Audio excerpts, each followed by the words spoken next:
One of the most painful goodbyes we may ever face is the one where love still exists, but the relationship no longer nurtures us.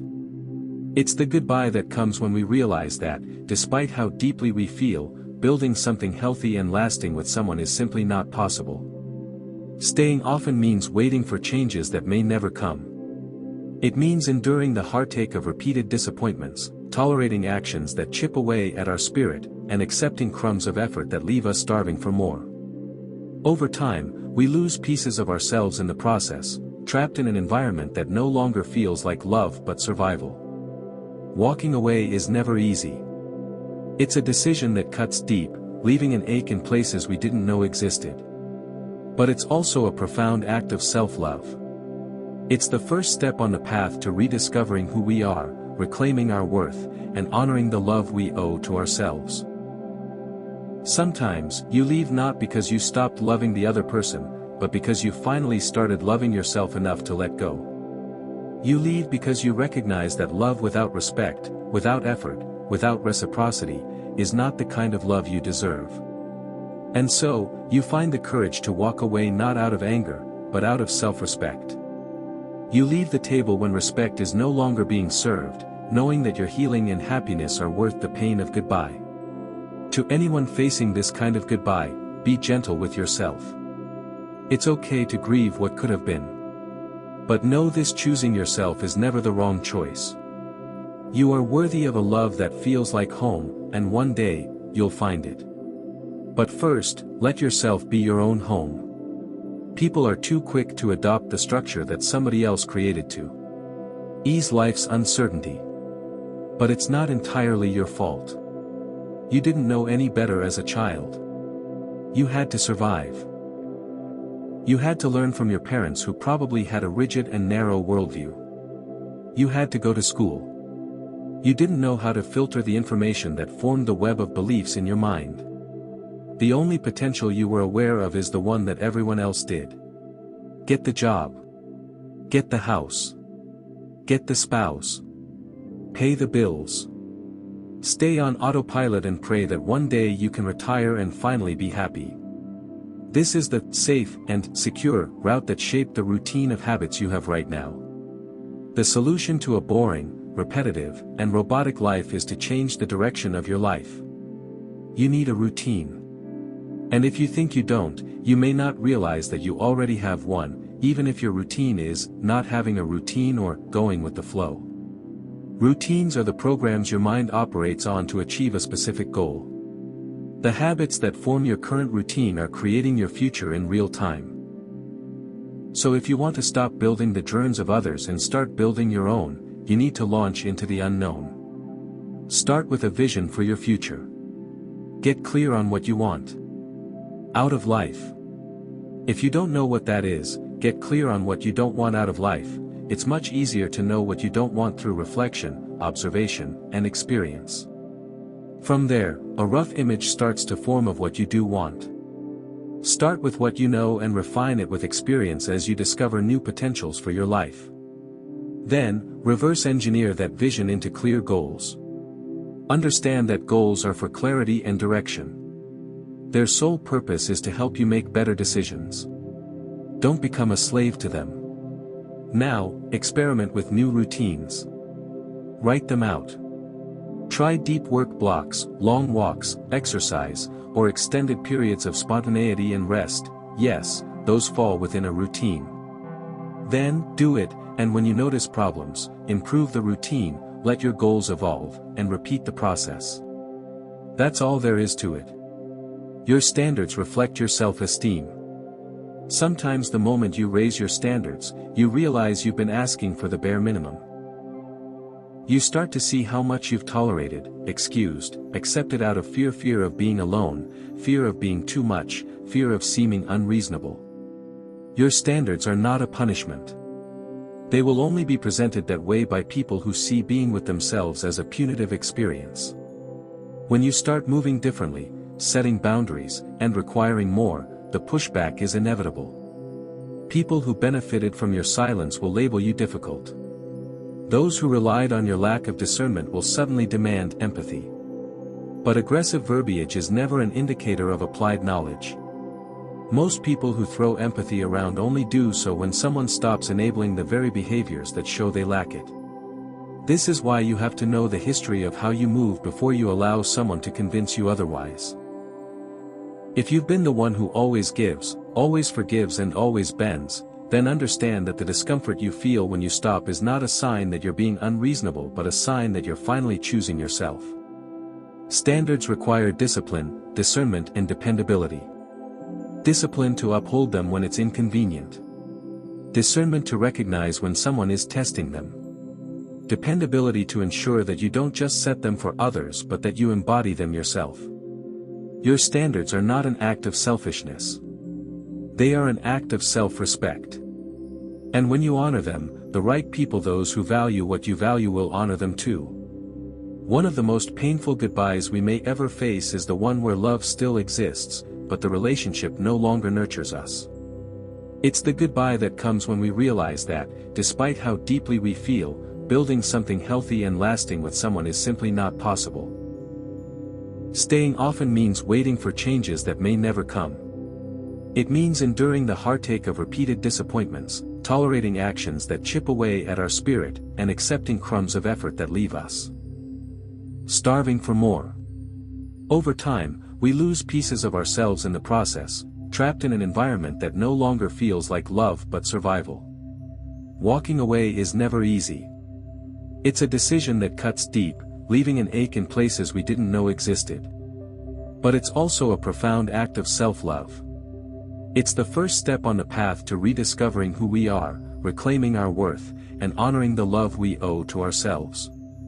Sometimes, you leave not because you stopped loving the other person, but because you finally started loving yourself enough to let go.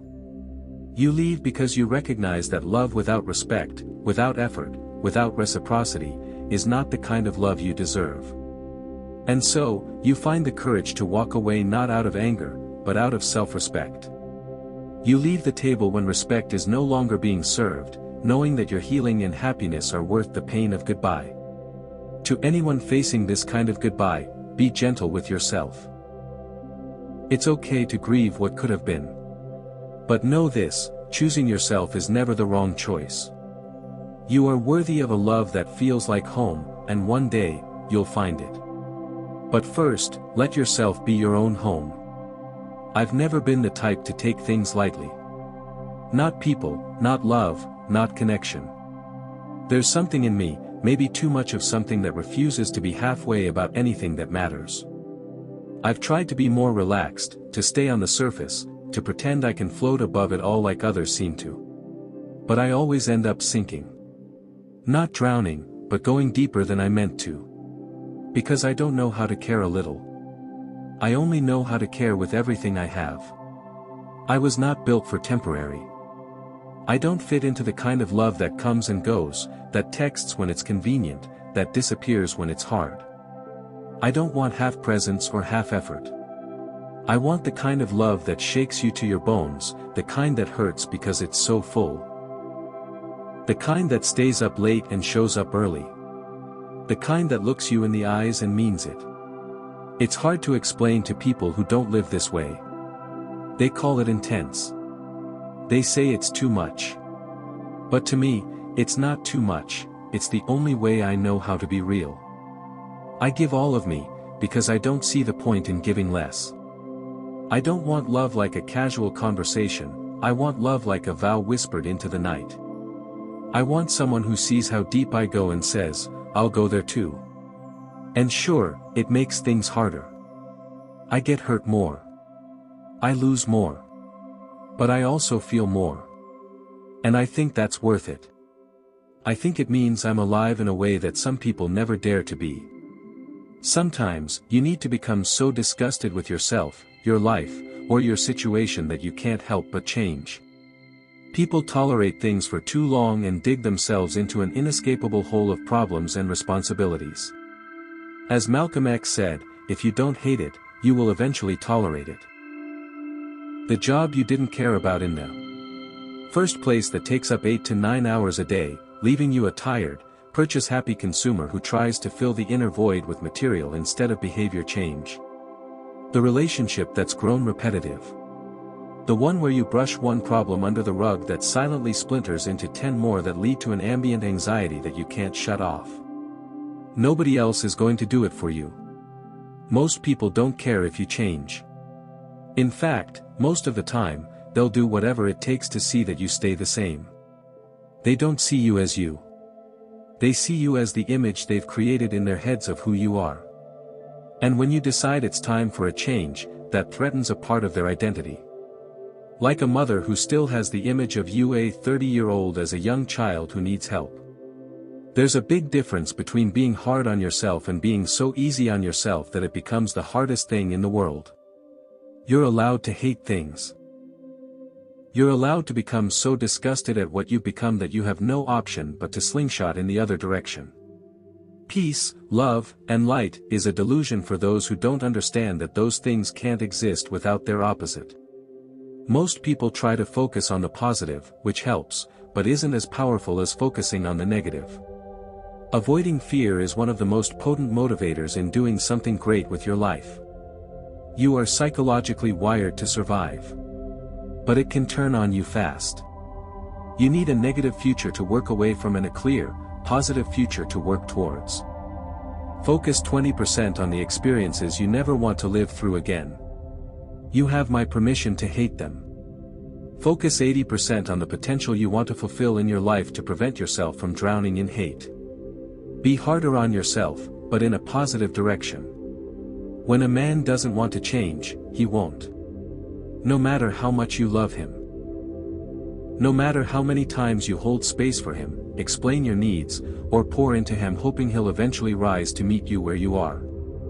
If he's committed to staying the same, he'll simply find someone who allows it, someone who won't challenge him, won't ask him to grow, won't require the emotional maturity he's too lazy or too afraid to develop. That's not love, that's comfort. That's survival. That's a man choosing the path of least resistance because accountability feels like pressure to the unhealed. Ladies, don't ever confuse your high standards with being too much. You're not asking for too much by wanting honesty, consistency, emotional safety, or partnership rooted in growth. You're asking for what a real man should already be working on before he even asks for your time. But when a man isn't ready to evolve, when he's still stuck in childish habits, still choosing EGA over elevation, still avoiding hard conversations, your strength will intimidate him. Your CLA clarity will feel like criticism. Your boundaries will feel like rejection. Not because you're doing anything wrong, but because he's not used to a woman who actually knows her worth. And so, instead of rising, he retreats. Instead of learning how to communicate, he'll say you're too emotional. What men do that we don't do? Men don't get emotionally involved. Turi keep their emotium at a distance and keep them hidden away. Most of the time they don't even have any feelings or emotions towards a girl. Very sadly will they allow emotions to come into play. Men keep that stuff locked away until they know for sure they love the girl. You need to do the same thing. Keep your why emotium and feelings at a distance and don't allow them in until you know for sure the guy is worth it. Men don't dwell on the small stuff. They don't sit around and overanalyze all the details. When you find yourself contemplating every little detail, stop IR. Do what men do, relax. Simply put, don't give a shit about a guy. Guys don't give a shit about the girls they deign. Be like a guy. Men don't try to fix a woman. We're always trying and fix our guy. We get with a guy and think we can rescue him. We may not even realize we're doing this, but we do it all the time. We think, I'll help him get back in school, or T'll help him find a good job. Or even worse, we end up picking up all his slack for him. He doesn't have a place in life, so you let him live with you for free. He doesn't have a job, so you give him some cash here and there. Guys don't do din. Yulin, it's an old guy and a young pretty girl. Men don't try to rationalize being treated badly. If a woman treated badly, if a woman is treating a man badly or cheating on him, he'll leave her alone. We, on the other hand, Could be dating a complete asshole and will put up with a ton of crap before we finally get the courage or strength to leave. Gays don't do this. They don't take crap. A woman stands treating them badly, they'll leave her alone and move on to the next woman without a second thought about it. If a woman cheats on them, they move on. It hurts them just like it hurts us, but they rarely stick around for it to happen again too. Men separate the wife from the booty call. We try to turn booty calls imo booty call. We try to turn love. Men have women they love and women they just use for sex. We try to get emotionally involved with whoever pays attention to us. We need to be more like men, and save the love and emotions for so many worthy of the title, husband. A woman's detachment doesn't always start with distance or silence. Sometimes, it starts in the middle of a conversation mid-sentence when she realizes she's said this exact thing before. Multiple times. In different ways. With different tones. Calmly. Then emotionally. Then quietly. Then in frustration. And still nothing changed. Detachment begins when her hope starts to run dry. When she's no longer angry, just tired. When she stops checking your tone, stops caring about your replies, stops holding on to the idea that maybe this time, you'll finally understand her. She begged in her own way. Through her loyalty. Through the way she kept choosing you despite how unseen she felt. Through her late-night overthinking sessions where she tried to figure out how to say it better, how to express it softer, how to fix something she didn't even break. But after a while, that energy dies out. Because no woman can continue pouring from an empty cup. And when she finally realizes that nothing she says will make a difference, she stops speaking altogether. That's the moment most men notice. When she's no longer asking where you've been. No longer reminding you what she needs, no longer repeating the same conversations. That silence. It's not peace, it's detachment. It's the sound of a woman slowly reclaiming her power by the time you realize she's changed, she's just finally stopped exhausting herself for someone who made comfort out of her discomfort. So if a woman is still talking to you, still expressing her needs, still repeating herself, it means she still believes in you. Don't let her go quiet. Don't let her give up. Because once she detaches, she's already halfway gone. During this era, we are awakening to a new frequency of love, one that can no longer survive on fantasy, attachment, or roles inherited from outdated paradigms. This sacred shift is not about finding the perfect partner, it's about becoming so deeply aligned with our own truth that love becomes an extension of our evolution, not a substitute for it. A conscious relationship is not built upon the illusion of completion, but upon the devotion to self-understanding. How can we truly meet another if we have not met ourselves? As we evolve into this space, we lead future generations into a new earth, one vibrating in a way where love becomes full embodiment, not just a fleeting emotion. In this space, we no longer resist the love that awakens our soul. Remembering becomes active, and the remembrance of who we truly are becomes the very light we offer to others. Beautiful not to share. Because when it comes to love, it's not about clinging tightly or possessing one another. It's a declaration that says, I am my own, you are your own, but let's intertwine our lives and go on an adventure. It's mutual respect, where each person's emotions and growth are their own responsibility, yet there's a beautiful, shared commitment to support, call forward, and be curious about each other. This perspective shifts the focus from dependency to a partnership where both individuals are encouraged to flourish in their unique ways, whilst grounded in their love. It's about understanding that real love acts not as a cage, but as a safe space that is an expander for growth. The importance of love, then, is not just in the joy and comfort it brings, but in its capacity to transform us. It invites us to be better, not just for our partner but for ourselves.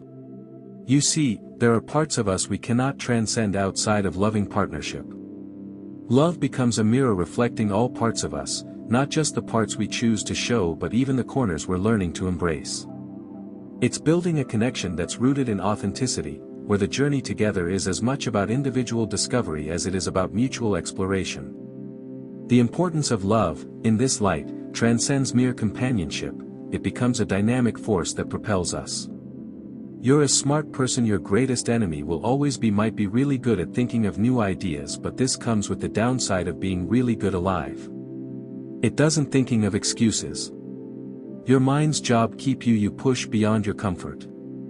Your mind will find reasons convince you continue to think within a box because change comes with the risk of pain and failure. Your mind is designed to do everything in order to avoid those things. When it comes to applying for that new job, approaching a pretty girl, or starting company, there will be a sense of anxiety and fear. Your mind will either from these emotions or it will overcome tan. This moment is where the rich get richer and the poor remain poor. Your mind is either going to fight or go into flight when you are faced with making big life decisions. You will start to think of the most elaborate and rational reasons as to why you don't need to make more money, why you don't need to approach that girl, why they're starting a business. Already have a good jobby. Mind becomes like a salesman pitching shouldn't take the reasons why you risk. But this is the devil talking. The word faith means to have loyalty to your trust in God yourself. Faith is basically bind confidence, trust and love in yourself. You're willing to bet the house on yourself and you trust God to assist you. To turn your head at a risk in life is to turn your head at yourself and high or yourself risky, you just don't. Smart people bleed to turn off say, fuck it, courage supersedes intelligence for this reason. The courageous will leap into the unknown while the intellectual will try to predict the outcome or create a plan to better his odds. This can be useful, but at the end of the day life is full of uncertainty. Prediction and a strategy can only get you so far. Think of war or a sports game, they have strategies but eventually the universe's plans and you're forced to think on your